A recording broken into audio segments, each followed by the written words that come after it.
Hi hello friends, ನಮಸ್ಕಾರ. ಬನ್ನಿ ಇವತ್ತು ನಾನು ನಿಮಗೆ ಒಂದು ಹೆಲ್ದಿಯಾದ ಊಟ ಅಂತಲೇ ಹೇಳ್ಬೋದು.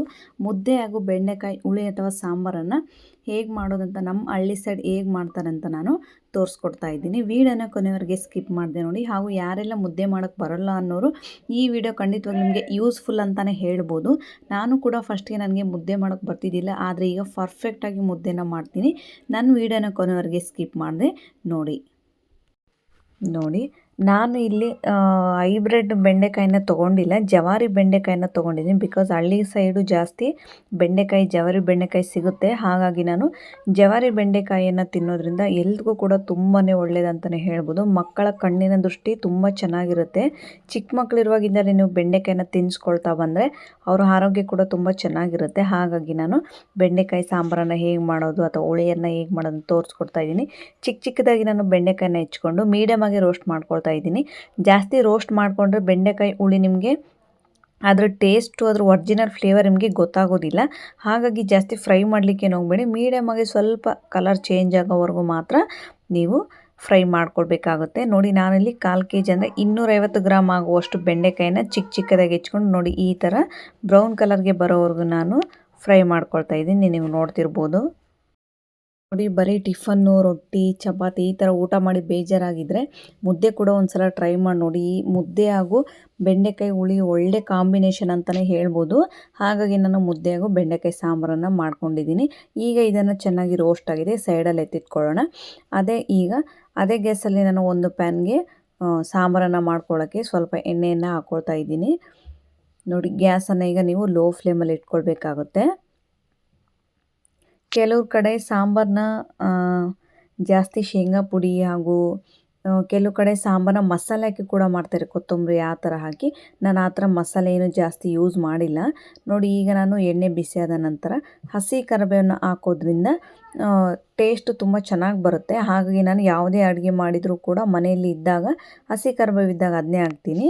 ಹಾಗಾಗಿ ನಾನು ಇಲ್ಲಿ 1 ಸ್ಪೂನ್ ಜೀರಿಗೆ ಹಾಗೂ 1 ಸ್ಪೂನ್ ಸಾಸಿವೆನ ಹಾಕ್ಕೊಳ್ತಾ ಇದ್ದೀನಿ. ಸ್ಪೂನ್ ಸ್ವಲ್ಪ ಚಿಕ್ಕದಾಗಿದೆ ನೋಡಿ. 1 ಸ್ಪೂನ್ ಜೀರಿಗೆ, 1 ಸ್ಪೂನ್ ಸಾಸಿವೆನ ಹಾಕ್ಕೊಂಡು ಫ್ರೈ ಮಾಡಿ ಇಟ್ಕೊಂಡಿರುವಂಥ ಬೆಂಡೆಕಾಯಿನ ನಾನು ನೋಡಿ ಸ್ವಲ್ಪ ಪ್ಲೇಟ್ ಮುಚ್ಚಿದೆ. ಯಾಕೆಂದರೆ ಸ್ವಲ್ಪ ಎಣ್ಣೆ ಕಾದಿರುತ್ತೆ ಅಲ್ವ, ಹಾಗಾಗಿ ಸಿಡಿದು ಬಿಡುತ್ತೆ. ಸ್ವಲ್ಪ ಪ್ಲೇಟನ್ನು ಮುಚ್ಚಿ ಒಂದು 2 ನಿಮಿಷ ಆದಮೇಲೆ ಎಣ್ಣೆ ಎಲ್ಲ ಚೆನ್ನಾಗಿ ಇದಾದಮೇಲೆ ಪ್ಲೇಟನ್ನು ತಗೊಂಡೋಗಿ ಚೆನ್ನಾಗಿ ಮಿಕ್ಸ್ ಮಾಡ್ಕೊಳ್ಬೇಕಾಗುತ್ತೆ. ನೋಡಿ, ಹೈಬ್ರಿಡ್ ಬೆಂಡೆಕಾಯಿಗೂ ಜವಾರಿ ಬೆಂಡೆಕಾಯಿಗೂ ಲಾಟ್ಸ್ ಆಫ್ ಡಿಫ್ರೆನ್ಸ್ ಆಗುತ್ತೆ. ಜವಾರಿ ಬೆಂಡೆಕಾಯಿ ತಿನ್ನೋದ್ರಿಂದ ಎಷ್ಟೆಲ್ಲ ಲಾಭಗಳಿವೆ ಅಂದರೆ ಹೇಳಲಿಕ್ಕೆ ತಪ್ಪಾಗಲಾರ್ದು. ಹಾಗಾಗಿ ನಾನು ಜವಾರಿ ಬೆಂಡೆಕಾಯನ್ನೇ ನಮ್ಮ ಹಳ್ಳಿ ಸೈಡ್ ಸಿಕ್ಕಾಗ ಜವಾರಿ ಬೆಂಡೆಕಾಯಿನೇ ಜಾಸ್ತಿ ಮಾಡೋದು. ರೆಸಿಪಿಗೂ ಕೂಡ ಇದು ಚಪಾತಿಲಿ ಪಲ್ಯ ಕೂಡ ಮಾಡಿದಾಗ ತುಂಬ ಟೇಸ್ಟ್ ಆಗುತ್ತೆ. ಹಾಗಾಗಿ ನಾನು ನಿಮಗೆ ಮುದ್ದೆ ಸ್ಪೆಷಲಾಗಿರಲಿ ಅಂತ ಮುದ್ದೆ ಹಾಗೂ ಬೆಂಡೆಕಾಯಿ ಹುಳಿಯನ್ನು ಹೇಗೆ ಮಾಡೋದಂತ ತೋರಿಸ್ಕೊಡ್ತಾ ಇದ್ದೀನಿ. ಸ್ವಲ್ಪ ಎಣ್ಣೆಯಲ್ಲಿ ಒಂದು 2ರಿಂದ 3 ನಿಮಿಷ ನೀವು ಬೆಂಡೆಕಾಯಿನ ಫ್ರೈ ಮಾಡ್ಕೊಳ್ಬೇಕಾಗುತ್ತೆ. ಸ್ಟಾರ್ಟಿಂಗ್ ನೀವೇನು ಹಾಕಬೇಡಿ, ಬರೀ ಆಯಿಲಲ್ಲೇ ಮಾತ್ರ ನೀವು ಫ್ರೈ ಮಾಡ್ಕೊಳ್ಳಿ. ಒಂದು 2ರಿಂದ 3 ನಿಮಿಷ, ಒಂದು 2-3 ನಿಮಿಷಕ್ಕೊಂದು ಸಲ ನೀವು ಈ ಥರ ಮಿಕ್ಸ್ ಮಾಡ್ಕೊತಾ ಇರಬೇಕು. ಈಗ ನಾನು ಅದಕ್ಕೆ 2 ಗ್ಲಾಸ್ ಆಗುವಷ್ಟು ನೀರನ್ನು ಹಾಕ್ಕೊಳ್ತಾ ಇದ್ದೀನಿ. ಮೊದಲಿಗೆ ನಿಮಗೆ ಬೆಂಡೆಕಾಯಿದು ಟೇಸ್ಟ್ ಬೇಕು ಅಂದರೆ ಚೆನ್ನಾಗಿ ಬೆಂಡೆಕಾಯಿ ನೀರಲ್ಲಿ ಕುದಿ ಬರಬೇಕು, ಆ ರಸಮ್ ರೆಡಿ ಆಗಬೇಕು ಅಂದರೆ ನೀವು ಸ್ಟಾರ್ಟಿಂಗ್ 2 ಗ್ಲಾಸ್ ನೀರನ್ನು ಹಾಕ್ಕೊಂಡು ಚೆನ್ನಾಗಿ ಕುದಿಸ್ಬೇಕಾಗತ್ತೆ. ಈಗ ನಾನು ಸಪ್ರೇಟಾಗಿ ಒಂದು ಬೌಲ್ಗೆ ಸ್ವಲ್ಪ ನೀರನ್ನು ಬಿಸಿ ಮಾಡಿಕೊಂಡು ಅದರಲ್ಲಿ ಹುಣಸೆ ಹಣ್ಣನ್ನು ನೆನೆ ಹಾಕಿದ್ದೆ. ಕನಿಷ್ಠ ಒಂದು 2ರಿಂದ 3 ನಿಮಿಷ ಹುಣಸೆ ಹಣ್ಣು ಚೆನ್ನಾಗಿ ನೆನೆಬೇಕು. ಈ ಥರ ನೀವು ಚೆನ್ನಾಗಿ ಹುಣಸೆ ಹಣ್ಣಿನ ರಸವನ್ನು ರೆಡಿ ಮಾಡ್ಕೊಳ್ಬೇಕಾಗುತ್ತೆ. ನೀವು ಹುಳಿ ಜಾಸ್ತಿ ಬೇಕು ಅಂದರೆ ಹುಳಿ ಜಾಸ್ತಿ ಹಾಕ್ಕೊಳ್ಳಿ, ಇಲ್ಲ ಸ್ವಲ್ಪ ಕಡಿಮೆ ಬೇಕಂದರೆ ಸ್ವಲ್ಪ ಹುಣಸೆ ಹಣ್ಣನ್ನು ಪರವಾಗಿಲ್ಲ ಕಡಿಮೆನೇ ನೆನೆ ಹಾಕ್ಕೊಳ್ಬೋದು. ನಾನು ಮೀಡಿಯಮ್ ಆಗಿ ಹುಣಸೆ ಹಣ್ಣನ್ನು ನೆನೆ ಹಾಕ್ಕೊಂಡಿದ್ದೀನಿ. ಸ್ವಲ್ಪ ಹುಳಿ ಜಾಸ್ತಿ ಇದ್ದರೆ ಮುದ್ದೆ ಜೊತೆಗೆ ತುಂಬ ಚೆನ್ನಾಗಿ ಬರುತ್ತೆ ಸಾಂಬಾರು. ಹಾಗಾಗಿ ನಾನು ಹುಳಿ ಸ್ವಲ್ಪ ಜಾಸ್ತಿನೇ ಹಾಕ್ಕೊಂಡಿದ್ದೀನಿ. ಈಗ ನೋಡಿ, ಒಂದು 2 ನಿಮಿಷ ಆದಮೇಲೆ ಚೆನ್ನಾಗಿ ಅದು ಬೀಜ ಎಲ್ಲ ತಕ್ಕೊಂಡು ಹುಳಿಯನ್ನು ಹಿಂಡ್ಕೊಳ್ತಾ ಇದ್ದೀನಿ. ಹುಳಿ ಸ್ವಲ್ಪ ಜಾಸ್ತಿ ಬೇಕು ನಮಗೆ, ಹಾಗಾಗಿ ನಾನು ಸ್ವಲ್ಪ ಹುಳಿಯನ್ನು ಜಾಸ್ತಿನೇ ಹಾಕಿದ್ದೀನಿ. ಈಗ ಚೆನ್ನಾಗಿ ಒಂದು ಸಲ ಮಿಕ್ಸ್ ಮಾಡ್ಕೊಳ್ಬೇಕಾಗುತ್ತೆ. ನೋಡಿ, ಚೆನ್ನಾಗಿ ನೀವು ಫಸ್ಟಿಗೆ ನೀವು ನೀರಲ್ಲೇ ಕುದಿಸ್ಕೊಳ್ಬೇಕಾಗುತ್ತೆ. ನಮಗೆ ಬೆಂಡೆಕಾಯಿ ರಸಮ್ ನಮಗೆ ಟೇಸ್ಟ್ ಬೇಕು ಅಂದರೆ ನೀವು ಚೆನ್ನಾಗಿ ನೀರಲ್ಲಿ ಕುದಿ ಬರೋವರೆಗೂ ವೇಟ್ ಮಾಡ್ಕೊಳ್ಬೇಕಾಗುತ್ತೆ. ಹಾಗೂ ನಾನು ರುಚಿಗೆ ತಕ್ಕಷ್ಟು ಉಪ್ಪನ್ನು ಹಾಕ್ಕೊಳ್ತಾ ಇದ್ದೀನಿ. ನೋಡಿ, ಕೆಲವರು ಬೆಂಡೆಕಾಯಿ ಫ್ರೈ ಮಾಡ್ಕೊಳ್ಳುವಾಗ ಉಪ್ಪನ್ನು ಹಾಕ್ತಾರೆ, ನಾನು ಆ ಥರ ಏನು ಮಾಡಿಲ್ಲ. ಈಗ ಅದಕ್ಕೆ ಖಾರದ ಪುಡಿಯನ್ನು ಹಾಕ್ಕೊಳ್ತಾ ಇದ್ದೀನಿ. ನೀವು ನೋಡ್ತಿರ್ಬೋದು 2 ಸ್ಪೂನ್ ಆಗುವಷ್ಟು ಖಾರದ ಪುಡಿಯನ್ನು ಹಾಕ್ಕೊಳ್ತಾ ಇದ್ದೀನಿ. ನೋಡಿ ಖಾರ ಸ್ವಲ್ಪ ಕಡಿಮೆ ಬೇಕು ಅನ್ನೋರು ಪರವಾಗಿಲ್ಲ, ನಿಮಗೆ ಎಷ್ಟು ಬೇಕೋ ಅಷ್ಟು ನೀವು ಖಾರವನ್ನು ಹಾಕ್ಕೊಳ್ಬೋದು. ಈಗ ಒಂದು ಪ್ಲೇಟನ್ನು ಬೇಗ ನಿಮಗೆ ಯಾವುದೇ ನೀವು ಅಡುಗೆಯನ್ನು ಮಾಡುವಾಗ ನಮಗೆ ಬೇಗ ಕುದಿ ಬರಬೇಕು, ಬೇಗ ಅಡುಗೆ ಬೇಯಬೇಕು ಅಂದರೆ ನೀವು ಪ್ಲೇಟನ್ನು ಮುಚ್ಚಬೇಕಾಗುತ್ತೆ. ನೋಡಿ ಪ್ಲೇಟನ್ನು ಮುಚ್ಚಿ ಒಂದು 3 ನಿಮಿಷ ಆದಮೇಲೆ ಎಷ್ಟು ಚೆನ್ನಾಗಿ ಕುದಿ ಬರ್ತಾ ಇದೆ ಅಂತ. ನೋಡಿ ಬೆಂಡೆಕಾಯಿ ಕೂಡ ಚೆನ್ನಾಗಿ ಅದರಲ್ಲಿ ರಸಮ್ ರೆಡಿ ಆಗೋವರೆಗೂ ಒಂದು 2 ರಿಂದ 3 ನಿಮಿಷನಾದರೂ ನೀವು ಚೆನ್ನಾಗಿ ಬೆಂಡೆಕಾಯಿ ಬೇಕಾಗುತ್ತೆ. ಈಗ ಕುದಿಯುವ ಬೆಂಡೆಕಾಯಿಗೆ ನಾನು 2 ಸ್ಪೂನ್ ಆಗುವಷ್ಟು ಗುರಾಳ್ ಪೌಡರನ್ನು ಹಾಕ್ಕೊಳ್ತಾ ಇದ್ದೀನಿ. ನೋಡಿ ಗುರಾಳನ್ನು ಚೆನ್ನಾಗಿ ಏನೂ ಇಲ್ಲ, ಅದು ಚೆನ್ನಾಗಿ ಹುರ್ಕೊಂಡು ಪೌಡರ್ ಮಾಡ್ಕೊಳ್ಬೇಕಷ್ಟೆ. ಈಗ ನೋಡಿ ಅದಕ್ಕೆ ಚೆನ್ನಾಗಿ ನಾನು ಇಲ್ಲಿ 2 ಸ್ಪೂನ್ ಆಗುವಷ್ಟು ಗುರಾಳ್ ಪೌಡರ್ ಹಾಗೂ ನೀವು ನೋಡ್ತಿರ್ಬೋದು ಶೇಂಗಾ ಪೌಡರನ್ನು ಹಾಕ್ಕೊಳ್ತಾ ಇದ್ದೀನಿ. ಶೇಂಗಾ ಪೌಡರ್ ಸ್ವಲ್ಪ ಕಡಿಮೆನೇ ಹಾಕ್ಕೊಳ್ಳಿ. ನಾನು 3 ಸ್ಪೂನ್ ಆಗುವಷ್ಟು ಶೇಂಗಾ ಪೌಡರನ್ನು ಹಾಕ್ಕೊಂಡಿದ್ದೀನಿ. ಜಾಸ್ತಿ ಏನಾದರೂ ಶೇಂಗಾ ಪೌಡರನ್ನು ಹಾಕಿದರೆ, ಕಡಲೆ ಪೌಡರ್ ಅಥವಾ ಕಡಲೆ ಪುಡಿಯನ್ನು ಜಾಸ್ತಿ ನೀವು ಹಾಕಿದರೆ ತೀರಾ ಮದ ಅನಿಸುತ್ತೆ. ಹಾಗಾಗಿ ಸ್ವಲ್ಪ ಸಾಂಬಾರು ನೀವು ಅನ್ನದ ಜೊತೆ ಸಾಂಬಾರು ಹೇಗೆ ಮಾಡ್ತೀರೋ ಆ ಥರ ಸಾಂಬಾರು ಮಾಡ್ಕೊಳ್ಳಿ. ಸ್ವಲ್ಪ ಕಡಲೆ ಪುಡಿಯನ್ನು ಕಡಿಮೆ ಹಾಕ್ಕೊಳ್ಬೇಕಾಗುತ್ತೆ. ಯಾಕೆಂದರೆ ಕುದೀತಾ ಕುದೀತಾ ಕುದೀತಾ ಅದು ಗಟ್ಟಿಯಾಗೋ ಚಾನ್ಸಸ್ ಇರುತ್ತೆ. ಹಾಗಾಗಿ ನೀವು ಸ್ವಲ್ಪನೇ ಹಾಕ್ಕೊಂಡು ಈಗ ಒಂದು 2 ನಿಮಿಷ ಆದಮೇಲೆ ಗ್ಯಾಸನ್ನು ಆಫ್ ಮಾಡಿಕೊಂಡು ಬೆಂಡೆಕಾಯಿ ಸಾಂಬಾರು ಈಗ ರೆಡಿಯಾಗಿದೆ. ಈಗ ನಾನು ಮುದ್ದೆಗೆ ನಿಮಗೆ ತೋರಿಸ್ತಾ ಇದ್ದೀನಿ. ನಾನು ಇಲ್ಲಿ ಮುದ್ದೆಗೆ ನೀವು ಅಳತೆ ಮಾಡಿ ಸ್ಟಾರ್ಟಿಂಗ್ ಬಿಗಿನರ್ಸ್ ಏನಾದರೂ ಇದ್ದರೆ ನಾನು ಒಂದು ವೀಡಿಯೋ ಸಪ್ರೇಟಾಗಿ ನಿಮಗೆ ಮುದ್ದೆ ಮಾಡೋದನ್ನು ತೋರಿಸ್ತೀನಿ. ನೋಡಿ ಈಗ ನಾನು ಇದಕ್ಕೆ ಒಂದು 4 ಗ್ಲಾಸ್ ನೀರನ್ನು ಹಾಕ್ಕೊಂಡಿದ್ದೀನಿ. ಕನಿಷ್ಠ ಅಂದರೆ ಒಂದು 4 ರಿಂದ 5 ಮುದ್ದೆನ ಮಾಡಲಿಕ್ಕೆ ನೀರನ್ನು ಇಟ್ಕೊಂಡಿದ್ದೀನಿ. ನೋಡಿ 4 ರಿಂದ 5 ಗ್ಲಾಸ್. ನಿಮಗೆ ಸ್ವಲ್ಪ ಮುದ್ದೆ ಜಾಸ್ತಿ ಅಳುಕಿರಬೇಕಂದ್ರೆ 1 ಗ್ಲಾಸ್ ಜಾಸ್ತಿ ಹಾಕ್ಕೊಳ್ಳಿ. ಇಲ್ಲ ಚೆನ್ನಾಗಿ ಮೀಡಿಯಮ್ ಆಗಿ ಬೇಕು ಅಂದರೆ 4 ಗ್ಲಾಸ್ ನೀರನ್ನು ಹಾಕ್ಕೊಳ್ಬೇಕಾಗುತ್ತೆ. ನಾನಿಲ್ಲಿ 1 ಕಪ್ ಆಗುವಷ್ಟು ರವೆಯನ್ನು ತೊಗೊಂಡಿದ್ದೀನಿ, ದೊಡ್ಡ ರವೆಯನ್ನು ತೊಗೊಂಡಿದ್ದೀನಿ. ಉಪ್ಪಿಟ್ಟು ಮಾಡ್ತಿರಲ್ವ ಅದೇ ರವೆ. ನೋಡಿ ರವೆಯನ್ನು ಹಾಕೋದ್ರಿಂದ ಪ್ಲಸ್ ಪಾಯಿಂಟ್ ಏನಪ್ಪ ಅಂದರೆ ಮುದ್ದೆ ಚೆನ್ನಾಗಿ ಬರುತ್ತೆ. ಸಾಫ್ಟಾಗಿ ಬರಬೇಕಂದ್ರೆ ನೀವು ರವೆಯನ್ನು ಹಾಕ್ಕೊಳ್ಳೇಬೇಕಾಗುತ್ತೆ. ಖಂಡಿತವಾಗ್ಲೂ ನೀವು ರವೆ ಏನಾದರೂ ಹಾಕಿ ಮಾಡಿಲ್ಲ ಅಂದರೆ ಒಂದು ಸಲ ರವೆಯನ್ನು ಹಾಕಿ ಮಾಡಿ ನೀವು ಟೇಸ್ಟ್ ನೋಡ್ಬೋದು, ತುಂಬ ಚೆನ್ನಾಗಿ ಬರುತ್ತೆ. ಹಾಗಾಗಿ ನಾನು ರವೆಯನ್ನು ಹಾಕ್ಕೊಂಡು ಚೆನ್ನಾಗಿ ಈ ಥರ ಮಿಕ್ಸ್ ಮಾಡ್ಕೊಳ್ತಾ ಇದ್ದೀನಿ. ಗ್ಯಾಸನ್ನು ನೀವು ಲೋ ಫ್ಲೇಮಲ್ಲಿ ಇಟ್ಕೊಂಡು ಚೆನ್ನಾಗಿ ಈ ಥರ ಮಿಕ್ಸ್ ಮಾಡ್ಕೊಳ್ಬೇಕಾಗುತ್ತೆ. ನೋಡಿ ಖಂಡಿತವಾಗ್ಲೂ ನನಗೂ ಮೊದಲಿಗೆ ಮುದ್ದೆ ಮಾಡೋಕ್ಕೆ ಬರ್ತಿದ್ದಿಲ್ಲ. ಆಗ ನಾನು ಇತ್ತೀಚೆಗೆ ತುಂಬ ಪರ್ಫೆಕ್ಟಾಗಿ ಮುದ್ದೆಯನ್ನು ಮಾಡ್ತೀನಿ. ಹಾಗಾಗಿ ನಿಮಗೆ ಬಿಗಿನರ್ಸ್ ಯಾರಾದರೂ ಇದೆ ಮುದ್ದೆ ಮಾಡಲಿಕ್ಕೆ ಬರಲ್ಲ ಅನ್ನೋರು ಈ ವಿಡಿಯೋನ ನೋಡಿ ಮುದ್ದೆ ಕೂಡ ಮಾಡೋದನ್ನ ಕಲ್ತ್ಕೋಬೋದು. ನೋಡಿ 4 ಗ್ಲಾಸ್ ನೀರಿಗೆ 1 ಕಪ್ ಆಗುವಷ್ಟು ಕನಿಷ್ಠ ಒಂದು 50 ಗ್ರಾಮ್ ಆಗುವಷ್ಟು ನಾನು ರವೆಯನ್ನು ತೊಗೊಂಡಿದ್ದೀನಿ. ನೋಡ್ತಿರ್ಬೋದು. ನಿಮಗೆ ಇನ್ನೂ ಸ್ವಲ್ಪ ರವೆ ಬೇಕು ಅನ್ನೋರು ನೀರಿನ ಅಳತೆ ಮೇಲೆ ನೋಡಿಕೊಂಡು ಹಾಕ್ಕೊಳ್ಬೇಕಾಗುತ್ತೆ. ಹಾಗಾಗಿ ನಾನು ಇಲ್ಲಿ ಚೆನ್ನಾಗಿ ರವೆನ ಮಿಕ್ಸ್ ಮಾಡ್ಕೊಳ್ತಾ ಇದ್ದೀನಿ. ನೀವು ನೋಡ್ತಿರ್ಬೋದು. ರವೆ ಚೆನ್ನಾಗಿ ಕುದಿ ಬರಬೇಕು. ಕುದಿ ಬರೋವರೆಗೂ ನೀವು ಮೀಡಿಯಮ್ ಫ್ಲೇಮಲ್ಲಿ ಇಟ್ಕೊಂಡು ರವೆನ ಚೆನ್ನಾಗಿ ಕುದಿಸ್ಕೊಳ್ಬೇಕಾಗುತ್ತೆ. ಸಾಫ್ಟಾಗಿ ಮುದ್ದೆ ಬೇಕು ಅಂದರೆ, ಗಂಟಿಲ್ಲದಂತೆ ನಿಮಗೆ ಮುದ್ದೆ ಬೇಕು ಅಂದರೆ ಖಂಡಿತವಾಗ್ಲೂ ಕೆಲವರು ಮಾಡುವಾಗ ತುಂಬ ಗಂಟುಗಳಾಗುತ್ತೆ, ಮುದ್ದೆ ಕೆಟ್ಟೋಗ್ಬಿಡುತ್ತೆ, ಕೆಲವರಿಗೆ ಮಾಡೋಕ್ಕೆ ಬರೋದಿಲ್ಲ. ಇನ್ನು ಕೆಲವರು ಮುದ್ದೆ ಮಾಡೋಕ್ಕೆ ಹೋಗಿ ಏನೇನೋ ಆಗಿಬಿಡುತ್ತೆ. ಏನೇನೋ ಆಗಬಾರ್ದು ಅಂದರೆ ನೀವು ಚೆನ್ನಾಗಿ ನೀವು ರವೆಯನ್ನು ಹಾಕ್ಕೊಂಡ್ರೆ ಪರ್ಫೆಕ್ಟಾಗಿ ಮುದ್ದೆ ಬರುತ್ತೆ ಅಂತಲೇ ಹೇಳ್ಬೋದು. ಕೆಲವರು ರಾತ್ರಿ ಉಳಿದಿರುವ ಅನ್ನದಿಂದಲೂ ಕೂಡ ಅನ್ನವನ್ನು ಚೆನ್ನಾಗಿ ಬೇಯಿಸ್ಕೊಂಡು ಮುದ್ದೆ ಮಾಡ್ತಾರೆ, ಅದು ಕೂಡ ತುಂಬ ಚೆನ್ನಾಗಿ ಬರುತ್ತೆ. ರವೆ ಈಗ ಚೆನ್ನಾಗಿ ಕುದಿ ಬರುವಾಗ ನೋಡಿ ಈ ಥರ ರವೆ ಚೆನ್ನಾಗಿ ಕುದಿ ಬರ್ತಾ ಇದೆ.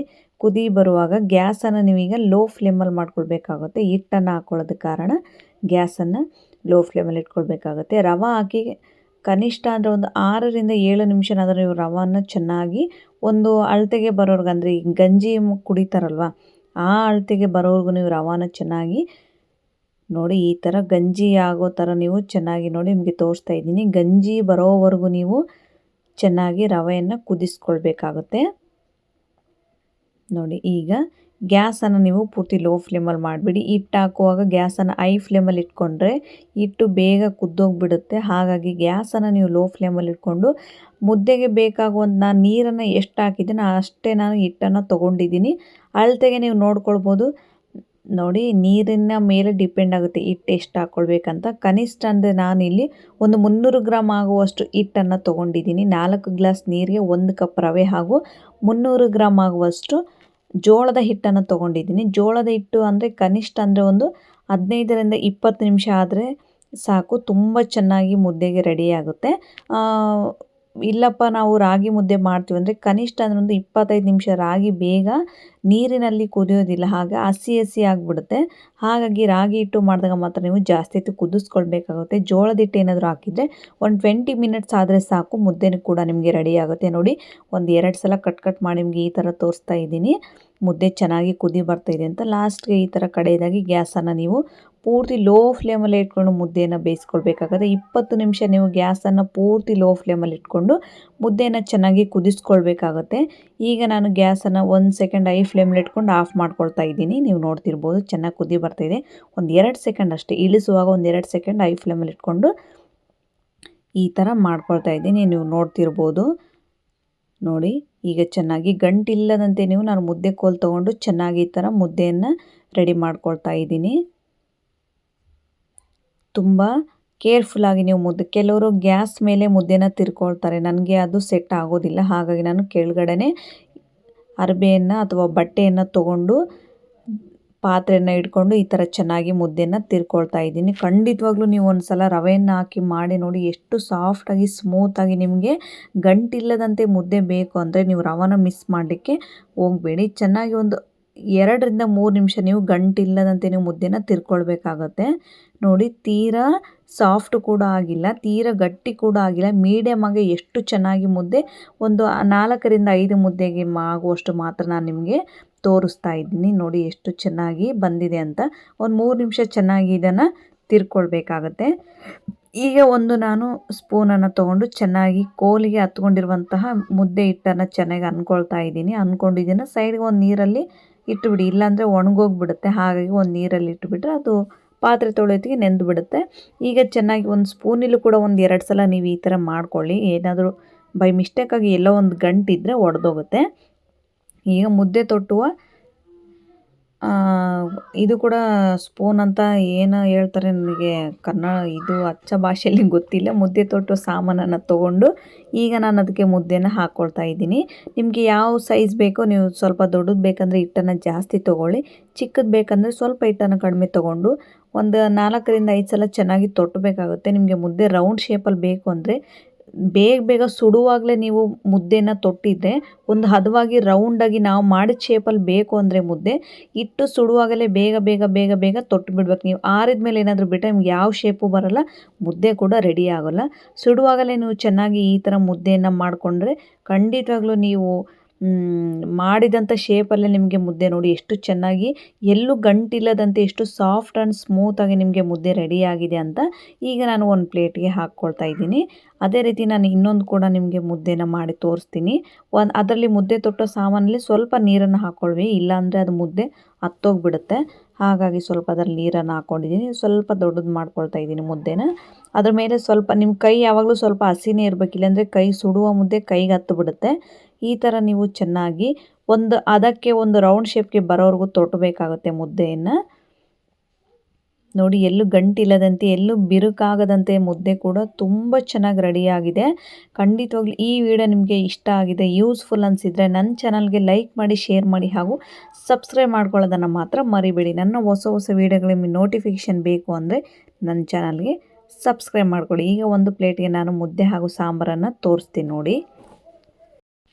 ನೋಡಿ ಎಷ್ಟು ಚೆನ್ನಾಗಿ ಮುದ್ದೆ ರೆಡಿಯಾಗಿದೆ ಅಂತ. ಅದಕ್ಕೆ ಒಳ್ಳೆ ಕಾಂಬಿನೇಷನ್ ಅಂದರೆ ಬೆಂಡೆಕಾಯಿ ಸಾಂಬಾರು ಅಂತಲೇ ಹೇಳ್ಬೋದು. ನಿಮ್ಮ ಸೈಡ್ ನೀವು ಯಾವ ಥರ ಸಾಂಬಾರು ಮಾಡ್ತೀರ ಅಂತ ನನಗೆ ತಿಳಿಸಿ. ಹಾಗೂ ಈ ವಿಡಿಯೋನ ನೀವು ನೋಡಿ ಒಂದು ಸಲ, ಖಂಡಿತವಾಗ್ಲೂ ಬೆಂಡೆ ಸಾಂಬಾರು ಮುದ್ದೆ ಒಳ್ಳೆ ಕಾಂಬಿನೇಷನ್ ಅಂತಲೇ ಹೇಳ್ಬೋದು. ಮುದ್ದೆ ಕೂಡ ಆರೋಗ್ಯಕ್ಕೆ ಒಳ್ಳೆಯದು, ಬೆಂಡೆಕಾಯಿ ಕೂಡ ಆರೋಗ್ಯಕ್ಕೆ ತುಂಬಾ ಒಳ್ಳೆಯದು. ಹಾಗಾಗಿ ನಾನು ನಿಮಗೆ ಒಂದು ಹೆಲ್ದಿಯಾದ ರೆಸಿಪಿಯನ್ನು ಮಾಡಿ ನಿಮಗೆ ತೋರಿಸ್ತಾ ಇದ್ದೀನಿ. ಖಂಡಿತವಾಗ್ಲೂ ಈ ವಿಡಿಯೋ ನಿಮಗೆ ಇಷ್ಟ ಆಗಿದೆ ಲೈಕ್ ಮಾಡಿ, ಶೇರ್ ಮಾಡಿ ಹಾಗೂ ಸಬ್ಸ್ಕ್ರೈಬ್ ಮಾಡಿ. Thank you.